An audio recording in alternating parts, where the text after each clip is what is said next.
Boa tarde, estamos nos 32 avos com o Valença, na altura venceu por 6-2. Quanto à formação, treinada por Francisco Mendes, já lá vamos, para já olhamos aqui.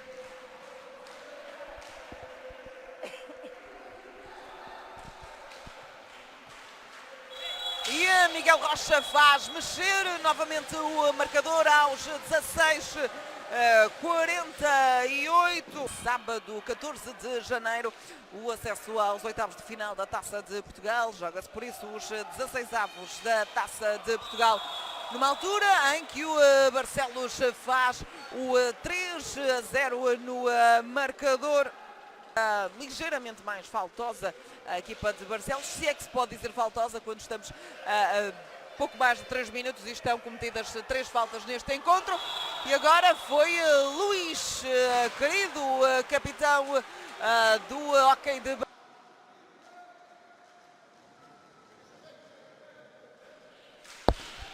Mais uma vez, boa tarde, regressamos com golo aos 10 segundos desta segunda parte. Está lá para bater esta oportunidade André Santos, atira o número pouco depois de entrar em pista aos 6:36 para intervalo.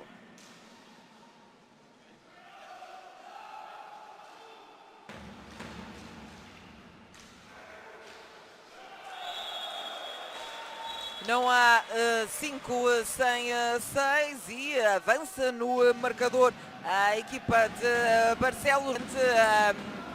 Condizente não será a melhor palavra, mas boa de Francisco Galveias, ele que foi evitando, retardando o 7º golo da...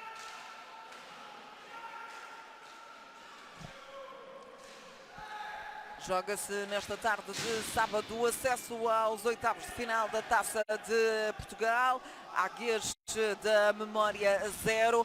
Hóquei Clube de Barcelos não 7, 8 agora. Acaba de completar o 8º gol.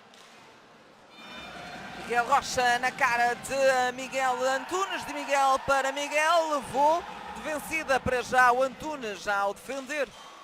Defendeu de Miguel Rocha, não defendeu de André Centeno, que também ele marca o segundo neto.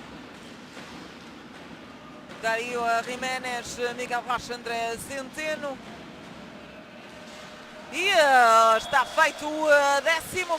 Foi Miguel Rocha a fazer o também ele segundo da conta 74, por isso é Igor Marques a tentar bater. Acaba por marcar Igor Marques aos 3 minutos e 6 para a grande festa da final. Vai soar já sem grande insistência da parte das equipas e chega ao fim o encontro no Municipal das Colmeias. Passa o Barcelos aos oitavos de final desta competição, diria sem grande surpresa. Aliás, vamos olhando também para os rostos de todos os intervenientes, vão-se cumprimentando de forma satisfeita as duas equipas. O Barcelos naturalmente porque passou e tinha a obrigação de o fazer, mas o Águias também pela prestação que fez por chegar ao fim nesta competição.